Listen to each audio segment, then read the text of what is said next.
नमस्कार साथियों, daily current affairs show में आप सभी का बहुत-बहुत स्वागत है। आज 9 जनवरी 2026 की तारीख है। आज का करंट अफेयर और उसका स्टैटिक जीके इस वीडियो में हम लोग पढ़ा जाएगा। उससे पहले डेली की तरह कल के करंट अफेयर का क्विक रिवीजन हम करते हैं। तो कल आपसे पहला प्रश्न पूछा गया था, हाल ही में सिक्किम हाई कोर्ट के नए मुख्य न्यायाधीश कौन बने? सिक्किम उच्च न्यायालय के मुख्य न्यायाधीश अभी हाल ही में बने हैं मोहम्मद मुश्ताक। दूसरा प्रश्न पूछा गया था, 12 से 13 जनवरी के बीच पहली बार भारत आ रहे जर्मन चांसलर कौन हैं? उत्तर डी फ्रेडरिक मर्ज। तीसरा प्रश्न पूछा गया था, भारत के रक्षा अनुसंधान परिस्थिति तंत्र ने अत्यंत कठिन और दूर दराज परिस्थितियों में तैनात सैनिकों के लिए पोर्टेबल वाटर प्यूरिफायर विकसित किया। किसके द्वारा इसका विकास किया गया? तो डीआरडीओ के द्वारा। चौथा प्रश्न पूछा गया था, भारत की पारंपरिक स्वास्थ्य आयुष प्रणाली को किस देश के साथ हुए द्विपक्षीय व्यापार समझौते में औपचारिक मान्यता दी गई? उत्तर ओमान और न्यूजीलैंड। अगला प्रश्न था, भारत के मत्स्य पालन के क्षेत्र में सबसे बड़ा इनलैंड रेनबो ट्राउट फार्म किस राज्य के द्वारा लॉन्च किया गया? उत्तर तेलंगाना। अगला प्रश्न, भारत ने किस देश के नागरिकों के लिए नया ई बिजनेस वीजा शुरू किया? तो ये चीनी व्यवसायियों व्यापारियों के लिए शुरू किया गया। अगला, रक्षा मंत्री राजनाथ सिंह ने 5 जनवरी 2026 को गोवा में भारतीय तटरक्षक पोत समुद्र प्रताप को राष्ट्र को समर्पित किया। यह यह शिपयार्ड किसके द्वारा निर्मित किया गया? यह शिप किसके द्वारा निर्मित किया गया? शिपयार्ड नहीं, तो उत्तर हो जाएगा गोवा शिपयार्ड लिमिटेड के द्वारा। आठवां प्रश्न पूछा गया था, भारतीय भाषाओं के संरक्षण पर जोर देते हुए शिक्षा मंत्री द्वारा कन्नड़, तेलुगु, मलयालम और उड़िया भाषाओं के उत्कृष्टता के लिए कितने साहित्यिक किताबों या पुस्तकों का विमोचन किया गया? उत्तर बी 41 पुस्तकों किताबों का विमोचन किया गया। ये था साथियों कल के करंट अफेयर का क्विक रिवीजन। अब पढ़ते हैं आज का करंट अफेयर। आज के करंट अफेयर से पहले आज 9 जनवरी की तारीख है साथियों। 9 जनवरी इतिहास में एक महत्वपूर्ण तिथि के रूप में दर्ज है, तो इस पर हम लोग बात करेंगे। यहाँ से हमारे परीक्षाओं में प्रश्न मिलता है। सीधे तौर पर प्रश्न हमारे आ जाते हैं, जैसे प्रवासी भारतीय दिवस कब मनाया जाता है? 9 जनवरी को। ये क्या होता है, क्यों मनाया जाता है? प्रवासी भारतीय दिवस सम्मेलन क्या होता है? दिवस और सम्मेलन में क्या अंतर है? तो सारा कुछ उससे संबंधित आपके सामने है परीक्षा की दृष्टि से। तो प्रवासी भारतीय दिवस 9 जनवरी को मनाया जाता है। आज हमारे देश में पीबीडी है, प्रवासी भारतीय दिवस है साथियों, 9 जनवरी को। और पहला यह 2003 में मनाया गया था प्रवासी भारतीय दिवस। 9 जनवरी 1915 ईस्वी को हमारे देश के राष्ट्रपिता महात्मा गांधी दक्षिण अफ्रीका से प्रवास करके वापस भारत लौटे थे। 9 जनवरी 1915 को। इसी उपलक्ष्य में हर साल 9 जनवरी को हमारे देश में प्रवासी भारतीय दिवस मनाया जाता है। इसी उपलक्ष्य में मनाया जाता है प्रवासी भारतीय दिवस 9 जनवरी को। प्रवासी भारतीय दिवस एक सम्मेलन होता है, कॉन्फ्रेंस होता है, 2 से 3 दिन चलता है। पहली बार ये सम्मेलन 2003 में नई दिल्ली में हुआ था। यानी कि प्रथम प्रवासी भारतीय दिवस सम्मेलन कब हुआ था? 2003 में नई दिल्ली में। और ये दिवस है साथियों, यहाँ पर सम्मेलन की हम बात कर रहे हैं। जैसे आपसे पूछा जाए हाल फिलहाल में करंट में प्रवासी भारतीय दिवस सम्मेलन कब कहाँ हुआ, तो आप उत्तर करेंगे 18वें क्रम का प्रवासी भारतीय सम्मेलन 8 से 9 जनवरी 2025 को उड़ीसा के भुवनेश्वर में हुआ था। और यह प्रत्येक 2 वर्ष पे होता है। तो अगर हम मानते हैं 2025 में हुआ था, तो अब अगला कब होगा? 2027 में। यानी कि 2026 में ये 8-9 जनवरी 2026 में आपको देखने को नहीं मिलेगा सम्मेलन। दिवस है 9 जनवरी को, सम्मेलन नहीं होगा। अगली बार 19वां सम्मेलन होगा। ये 18वां है, तो 19वां सम्मेलन अगली बार 2027 में मिलेगा हमको। और स्थान पूछ दिया जाएगा उसमें और थीम पूछ दिया जाता है। तो लेटेस्ट में हमारे पास है 18वां 8 से 9 जनवरी 2025 को हुआ प्रवासी भारतीय सम्मेलन भुवनेश्वर में। इसका थीम क्या है? तो विकसित भारत में प्रवासी भारतीयों का योगदान। विकसित भारत में प्रवासी भारतीयों का योगदान 18वें प्रवासी दिवस सम्मेलन का थीम था, जो उड़ीसा के भुवनेश्वर में 2025 जनवरी 2025 में आयोजित हुआ। इसका आयोजन कौन करता है? तो विदेश मंत्रालय के द्वारा इसका आयोजन कराया जाता है। विदेश मंत्री कौन है हमारे देश के? एस जयशंकर साहब। एस जयशंकर साहब हमारे देश के विदेश मंत्री हैं। और इसकी संकल्पना किसने की थी? प्रवासी भारतीय दिवस मनाने की शुरुआत किसने की, जिसको जनक कहा जाता है प्रवासी भारतीय दिवस का? तो उत्तर हो जाएगा एल एम सिंघवी साहब। 2002 में एल एम सिंघवी साहब की संकल्पना थी, कॉन्सेप्ट था, इसीलिए इनको जनक माना जाता है भारतीय प्रवासी दिवस का। अगर पूछा जाए आपसे दूसरा प्रश्न, एल एम सिंघवी इन्होंने और क्या योगदान दिया था? यानी कि हमारे परीक्षा में इनसे संबंधित और क्या प्रश्न रह सकता है? तो आपको याद होगा साथियों, हमारे हमारे संविधान में पंचायती राज व्यवस्था को संवैधानिक दर्जा दिया गया। पंचायती राज व्यवस्था को संवैधानिक दर्जा दिया गया। इन्हीं के सिफारिश पर, एल एम सिंघवी समिति के सिफारिश पर पंचायती राज व्यवस्था को संवैधानिक दर्जा दिया गया। और फिर जाकर के 1992-93 में साथियों देखते हैं हम, तो 1992-93 में पंचायती राज व्यवस्था को संवैधानिक दर्जा देकर के संविधान संशोधन किया जाता है। 73वां संविधान संशोधन, और भाग 9 में सम्मिलित किया जाता है और अनुसूची 11 में सम्मिलित किया जाता है। तो वही एल एम सिंघवी साहब है। दूसरा यहाँ से प्रश्न और पहला प्रश्न वहां से, इनके बारे में याद रखेंगे हम। आगे बढ़ते हैं, यहाँ से हमारा प्रश्न शुरू होता है। क्षेत्रीय एआई प्रभाव सम्मेलन 2026 का मेजबानी किसने किया? ये प्रश्न साथियों, क्षेत्रीय एआई प्रभाव सम्मेलन 2026 से, इसका मेजबानी अभी हाल ही में राजस्थान ने किया। Regional AI impact conference, regional AI impact conference कहाँ हुआ है? राजस्थान में। किसने मेजबानी किया? राजस्थान ने किया है। यहाँ पे लिखा हुआ देखिए, AI impact summit Bharat 2026, Rajasthan राज्य ने इसका आयोजन किया। साथियों अगर आपको स्पष्ट नहीं दिखाई दे रहा होगा वीडियो, तो इसकी क्वालिटी को आप यूट्यूब के सेटिंग, ऊपर कॉर्नर में सेटिंग होता है, वहां से क्वालिटी इंप्रूव करके देख सकते हैं। देखिएगा, इसका एक्सप्लेनेशन हम देखते हैं, व्याख्या देखते हैं। इलेक्ट्रॉनिक और सूचना मंत्रालय, इलेक्ट्रॉनिक और सूचना प्रौद्योगिकी मंत्रालय, जिसको माईटी भी कहते हैं साथियों, माईटी मिनिस्ट्री और राजस्थान सरकार ने मिलकर के 6 जनवरी 2025 को इसका आयोजन किया। यह सम्मेलन फरवरी 2026 में होने वाला इंडिया एआई इम्पैक्ट सम्मेलन का प्रैक्टिस था। तो ध्यान रहे कि फरवरी 2026 में हमारे देश में इंडिया एआई इम्पैक्ट सम्मेलन होगा, उसी का प्रैक्टिस जनवरी में हुआ। राजस्थान ने कराया रीजनल एआई इम्पैक्ट कॉन्फ्रेंस। अगला प्रश्न देखेंगे। दूसरा प्रश्न, मूल्य आधारित शिक्षा के लिए संस्कार शाला का शुभारंभ किस राज्य ने किया? बहुत अच्छा काम हुआ है। संस्कार शाला हमारे बच्चों में नॉलेज, ज्ञान, टेक्नोलॉजी 3G 4G 5G तो बहुत ज्यादा जनरेट हो जा रहा है, डेवलप हो जा रहा है, लेकिन कहीं ना कहीं हमारे जो मूल्य हैं, जो हमारे संस्कार है, उसकी कहीं ना कहीं कमी हम देख रहे हैं अपने समाज में, अपने बच्चों में। तो उसी चीज के लिए असम सरकार ने मूल्य आधारित शिक्षा के लिए संस्कार शाला का इसका शुभारंभ किया, असम ने। देखिएगा, अभी हाल ही में असम राज्य के राज्यपाल लक्ष्मण प्रसाद आचार्य ने गुवाहाटी में बच्चों के लिए मूल्य आधारित शिक्षा कार्यक्रम संस्कार शाला का उद्घाटन किया, जिसका उद्देश्य है भारतीय सांस्कृतिक मूल्यों और सामाजिक उत्तरदायित्व को बढ़ावा देना। ये साथियों, ये उम्र 4 से लेकर के 14 वर्ष के बच्चों के लिए है। हम देख रहे हैं कि हमारे समाज में जैसे लोगों के पास सुविधा आ रही है, वो अपने जो नैतिक मूल्य है, जो अपना नैतिकता है, उसको खो रहे हैं।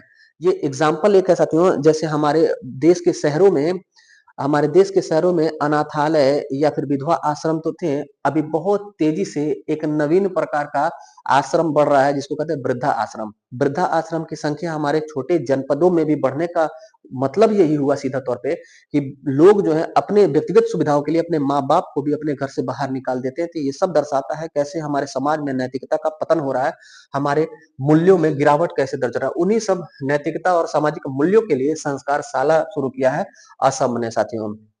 अगला प्रश्न देखिएगा, पाकिस्तान में लापिस लाजुली, नीलमणि के टुकड़े और प्राचीन सिक्कों की खोज की गई, जिनका संबंध है। पहली बात कि लापिस लाजुली क्या है? यह एक प्राचीन मणि है साथियों, पत्थर है, नीलमणि भी इसको कहा जाता है, लापिस लाजुली।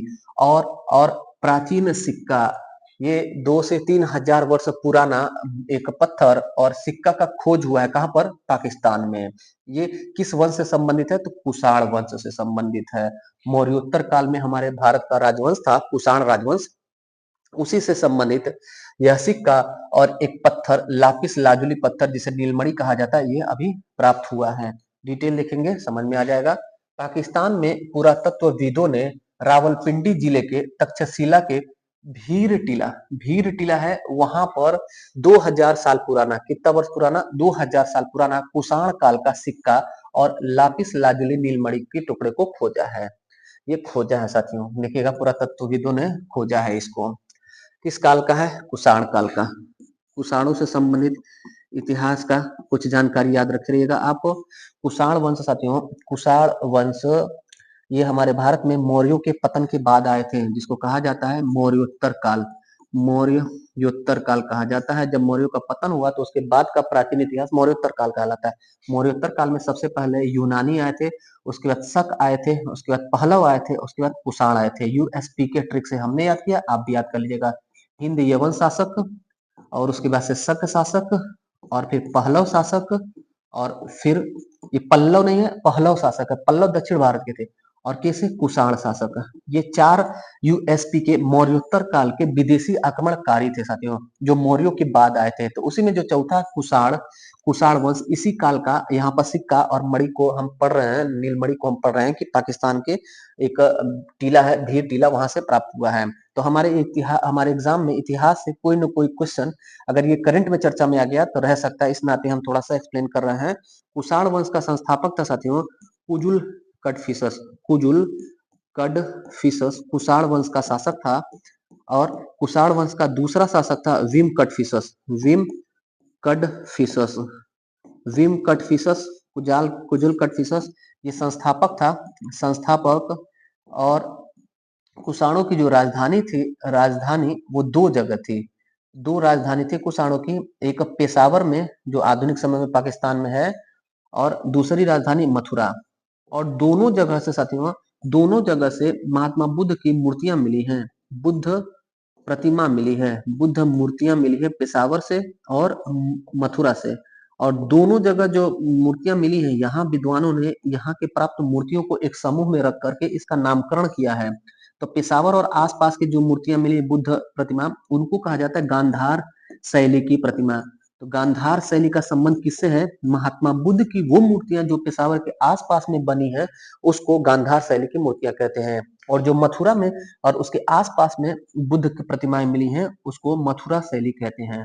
तो महात्मा बुद्ध की जो प्रतिमाएं, मूर्तियां मिली, कितने शैली में मिली है? दो शैली में, गांधार शैली, मथुरा शैली। इसी समय में वो डेवलप है। इसके बाद साथियों, ये हम पढ़े कि कुजुल कटफिसस संस्थापक था। विम कटफिसस, इसने सबसे पहले सोने का शुद्ध सिक्का हमारे भारत में चलाया था। सोने का सिक्का किसने चलाया था? तो ये हिंद यवन शासक जो है साथियों, इन्होंने स्वर्ण सिक्का हमारे भारत में पहली बार चलाया था। सोने का सिक्का सबसे पहले हमारे भारत में किसने चलाया? तो हिंद यवन शासक ने, हिंद यूनानी शासकों ने, इंडो ग्रीक शासकों ने चलाया था। लेकिन पहली बार शुद्ध सोने का सिक्का चलाया था कुषाणों ने। कुषाणों में भी राजा भीम कटफिसस।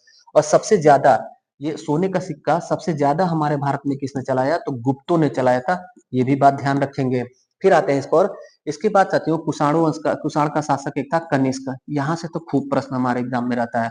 कनिष्क साथियों, इसने कई विद्वानों को संरक्षण प्रदान कर रखा था, जैसे अश्वघोष, अश्वघोष, जैसे जैसे वसुमित्र, वसुमित्र, ये लोग किसके दरबार में रहते थे? तो कनिष्क के दरबार में रहते थे। और साथियों, इसके अलावा चरक, चरक भी इन्हीं के दरबार में रहते थे। पार्श्व भी इन्हीं के दरबार में रहते थे। और नागार्जुन, नागार्जुन जिन्होंने सापेक्षिकता का सिद्धांत दिया था, जिनको भारत का आइंस्टीन कहा जाता है, वो भी नागार्जुन कनिष्क के दरबार में रहते थे। चीन के प्रसिद्ध रेशम मार्ग पर नियंत्रण करने वाला पहला भारतीय कौन था? सिल्क रूट पर नियंत्रण करने वाला पहला भारतीय कौन था? तो कनिष्क था साथियों। इसके अलावा कनिष्क ने चौथी बौद्ध संगीति का आयोजन कराया था। थोड़ा सा क्लियर कर देते इसको। कनिष्क ने साफ हो जाओ, कनिष्क ने चौथी बौद्ध संगीति का आयोजन कराया था। चौथी बौद्ध संगीति का आयोजन जो हुआ था, कहाँ हुआ था? तो कुंडल वन कश्मीर में, कुंडल कुंडल वन कुंडल वन कश्मीर में, कुंडल वन कश्मीर में चौथी बौद्ध संगीति हुई थी। चौथी, फोर्थ बौद्ध संगीति हुई थी। किसने कराया था? कनिष्क ने कराया था। और इसी चौथी बौद्ध संगीति में बौद्ध धर्म दो भाग में बट गया था, हीनयान और महायान। हीनयान और महायान कब आया था अस्तित्व में? तो चतुर्थ बौद्ध संगीति के बाद। इसकी अध्यक्षता किसने की थी? तो कनिष्क ने तो करवाया था, शासक था। अध्यक्ष थे इसके वसुमित्र। और इसमें एक उपाध्यक्ष थे। इसके चतुर्थ बौद्ध संगीति के उपाध्यक्ष कौन थे? तो उत्तर कर देंगे अश्वघोष। अश्वघोष उपाध्यक्ष थे, वसुमित्र अध्यक्ष थे। हीनयान और महायान के रूप में बौद्ध धर्म दो संप्रदाय में विभक्त हो जाता है चौथी बौद्ध संगीति में। और इन्हीं में से जो दूसरा शाखा था महायान, ये लोग महात्मा बुद्ध की मूर्तियां बना करके उसके पूजा शुरू कर देते हैं। अगला प्रश्न देखिएगा। सर्वोच्च न्यायालय ने भूटान के न्यायालय के मध्य एमओयू पर हस्ताक्षर किया। इन समझौतों में शामिल है, देखिएगा, अभी हाल ही में हमारे देश के उच्चतम न्यायालय, सर्वोच्च न्यायालय या सुप्रीम कोर्ट ने पड़ोसी देश भूटान से एक विधि संबंधी एमओयू पर हस्ताक्षर किया, समझौते पर हस्ताक्षर किया है। उसी के बारे में क्या सही है पूछा जा रहा है। तो भूटान के 2 लॉ क्लर्क भारत के सर्वोच्च न्यायालय में काम करेंगे, ये समझौता हुआ है। इनका कार्यकाल 3 माह का होगा, ये भी बात सत्य है। भारतीय लॉ जो क्लर्क है उन्हीं की भांति इनको मानदेय और भत्ता प्रदान होगा, ये भी सही है। यानी उपर्युक्त सभी सही है। उपर्युक्त सभी कथन सही है। देखिएगा उत्तर हमारा हो जाएगा डी। यहाँ पे साथियों उपयुक्त लिखा गया है, थोड़ा सा आपको बताना चाहते हैं कि एक शब्द होता है उपयुक्त, एक होता है उपर्युक्त। दोनों दोनों अलग अलग शब्द है। यहाँ उपयुक्त लिखा है, इसका मतलब होता है यूजफुल। उपयुक्त है यानी उपयोगी शब्द से बना हुआ, और ये हो गया साथियों ऊपरी धन युक्त। ऊपरी ऊपरी धन युक्त यानी कि जो ऊपर लिखा हुआ है वो उपयुक्त होगा, और इसका तत्सम होता है उपरोक्त। तत्सम उपरोक्त उपर्युक्त ये दोनों एक शब्द है, तद्भव और तत्सम। और ये उपयुक्त का मतलब हो गया कि यूजफुल, तो यूजफुल नहीं, यहाँ पर उपर्युक्त होना चाहिए। कि सभी ऑप्शन यहाँ पर सही है। देखते हैं फिर से क्या है कि जैसे साथियों भूटान देश जो है उसने हमारे देश से समझौता किया है और हमारे सुप्रीम कोर्ट ने एमओयू पर हस्ताक्षर कर दिया है, ताकि भूटान के जो विधि विशेषज्ञों की जानकारी है, नॉलेज है, ज्ञान है, वो हमारे देश को मिले, और हमारा ज्ञान और लॉ का जानकारी है वो भूटान को जाए। यानी दोनों देशों के मध्य जो विधिक जानकारी होती है, विधिक ज्ञान होता है, उसका आदान प्रदान हो, इसी चीज के लिए समझौता हुआ है। भूटान से प्रश्न है साथियों, तो भूटान का स्टैटिक जीके हम थोड़ा सा कवर करेंगे। भूटान भूटान देश की राजधानी है थिम्पू, और भूटान की मुद्रा है गुलट्रम, और भूटान के राजा हैं जिग्मे खेसर नामग्याल वांगचुक, और प्रधानमंत्री हैं, प्राइम मिनिस्टर हैं शेरिंग टोब्गे। भूटान देश साथियों लैंडलॉक्ड कंट्री है, यानी उसकी अपनी समुद्री सीमा नहीं है। अगला प्रश्न है, देश की पहली हाइड्रोजन ट्रेन का संचालन होगा। महत्वपूर्ण प्रश्न, देश का पहला हाइड्रोजन संचालित ट्रेन कहाँ चलेगी? तो उत्तर क्या कर देंगे आप? हरियाणा कर दीजिएगा उत्तर। हरियाणा राज्य में एक विशेष ट्रेन चलेगी, जो इसका फ्यूल होगा, जो इसके अंदर फ्यूल यूज होगा वो हाइड्रोजन फ्यूल होगा।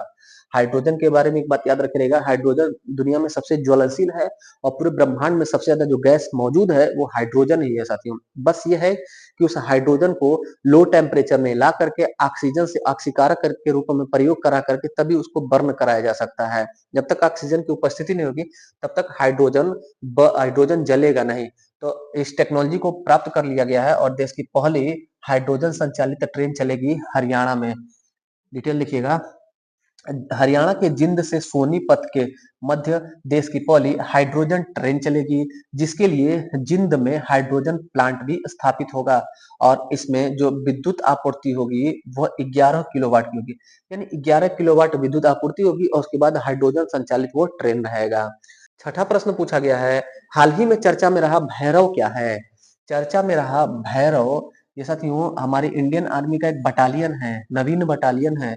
यह ड्रोन ऑपरेटर युद्ध बल है, यानी कि ऐसा बटालियन है, फोर्स है इंडियन आर्मी का, जो साथियों ड्रोन को ऑपरेट कर सके। ड्रोन का प्रशिक्षण इनको बेहतर तरीके से दिया जाएगा।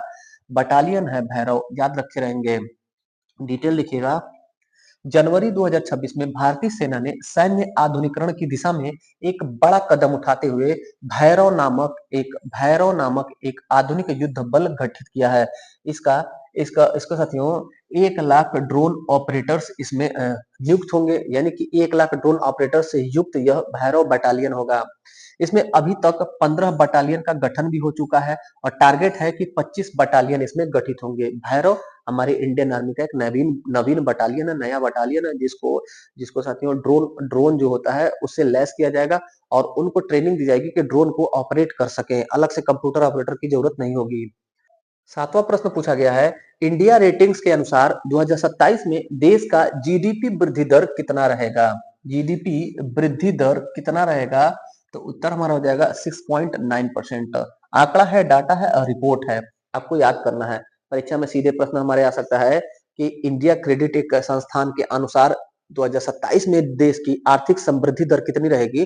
उत्तर कर देंगे 6.9%। हमारे देश की आर्थिक वृद्धि दर या जीडीपी वृद्धि दर या विकास दर या समृद्धि दर 2027 में इंडिया रेटिंग्स संस्थान के अनुसार कितनी रहेगी? 6.9% रहेगी। आठवां प्रश्न पूछा गया है, भारत में 3D प्रिंट स्वचालित मौसम का निर्माण कहाँ किया गया है? भारत में 3D प्रिंट स्वचालित मौसम स्टेशन भारत में 3D प्रिंट स्वचालित मौसम स्टेशन का निर्माण शुरू हुआ है अभी हाल ही में दिल्ली में। दिल्ली में एक विशेष प्रकार का मौसम स्टेशन दिल्ली में एक विशेष प्रकार का मौसम स्टेशन का निर्माण हो रहा है और यह साथियों इसके बाद पूरे भारत में होगा। पूरे भारत में एक 3D प्रिंट स्वचालित मौसम स्टेशन का निर्माण होगा, जिसका उद्देश्य क्या होगा, किस काम के लिए होता है मौसम स्टेशन। तो मौसम स्टेशन का काम होता है मौसम विभाग, मौसम का पूर्वानुमान लगाना। पूर्वानुमान जैसे हम पढ़ते हैं साइक्लोन आया है, साइक्लोन आने वाला है, भीषण बारिश होने वाली है, बहुत ज्यादा ठंड पड़ने वाली है, ये सब मौसम का पूर्वानुमान के लिए स्टेशन होता है। मौसम का पूर्वानुमान और सटीक जानकारी, मौसम का पूर्वानुमान और सटीक जानकारी के लिए इस स्टेशन का शुरुआत हो रहा है। लेकिन खासियत इसकी ये है कि यह 3D प्रिंट स्वचालित मौसम स्टेशन होगा। दिल्ली में शुरू हुआ है पायलट प्रोजेक्ट पर दिल्ली में शुरू हुआ है। मौसम संबंधी सटीक जानकारी परीक्षण आदि हेतु पूरी तरह स्वदेशी और पहला 3D प्रिंट स्वचालित मौसम स्टेशन का निर्माण पहले चरण में दिल्ली में किया जा रहा है। किस टेक्नोलॉजी पर आधारित होगा? AWS टेक्नोलॉजी पर। AWS का फुल फॉर्म क्या होता है? Automatic weather station. AWS automatic weather station तकनीकी पर आधारित देश का पहला 3D प्रिंटेड मौसम स्टेशन होगा। दिल्ली में पहला स्थापित हो गया, पायलट प्रोजेक्ट पर स्थापित हो रहा है, बन जाएगा तो देश में सफल हो जा रहा है, तो देश में अन्य जगह पर ये शुरू होगा। महत्वपूर्ण इसमें यही है साथियों, 3D प्रिंटेड स्वचालित मौसम स्टेशन। तो 3D क्या होता है, थोड़ा सा देखिएगा। एक नवीन टेक्नोलॉजी आई है 3D प्रिंटर का। अभी तक जो हम लोग प्रिंटर प्रयोग करते चले आ रहे थे वो 2D प्रिंटर था। जैसे हमने कमांड दे दिया एक फूल प्रिंट आउट हो, तो वो 2D में पेज पर फूल कलर या सादा प्रिंट आउट होकर के आता था, जैसा हम कमांड दे सादा या कलर का। अब जो है जो 3D प्रिंटर आ गया है, नई टेक्नोलॉजी है, इसको आप साथियों गूगल और यूट्यूब पर जरूर इसको सर्च करके एक बार देखिएगा, आपको नवीन जानकारी मिलेगी। 3D प्रिंटर से आप कमांड दे दिए, एक पेन हमको प्रिंट करना है, तो आपको ये 3D फॉर्म में पेन प्रिंट होकर के आएगा, भले आप उसे लिख नहीं सकते हो। ऐसे ही आप कमांड दे देंगे कि 3D प्रिंटर पे कि हमें ताजमहल प्रिंट चाहिए, तो ताजमहल पूरा 3D में आपको प्रिंट होकर के आएगा, जिसको आप कहीं मूर्ति या प्रतिमा की तरह रख सकते हैं, न कि सिर्फ एक पेज पे। पेज पर आने का मतलब हो गया 2D, और 3D का मतलब कि पूरा लंबाई चौड़ाई ऊंचाई तीनों डायमेंशन उसका होगा। तो अद्भुत चीज है, थोड़ा सा इसको सर्च करिएगा, देखिएगा। और हमसे परीक्षा में प्रश्न आ सकता है, 3D प्रिंट स्वचालित मौसम स्टेशन कहाँ शुरू हो रहा है? तो दिल्ली में शुरू हुआ, आगे और जगह भी शुरू होगा। तो ये था साथियों आज का महत्वपूर्ण करंट अफेयर। कैसा लगा आज का क्लास? कोई फीडबैक, कोई क्वेश्चन होगा तो कमेंट जरूर करिएगा। बाकी गर्व सीरीज जीएस को पढ़िए, ज्ञान बढ़ाइए। मिलते हैं फिर अगली क्लास में, तब तक के लिए धन्यवाद। जय हिंद।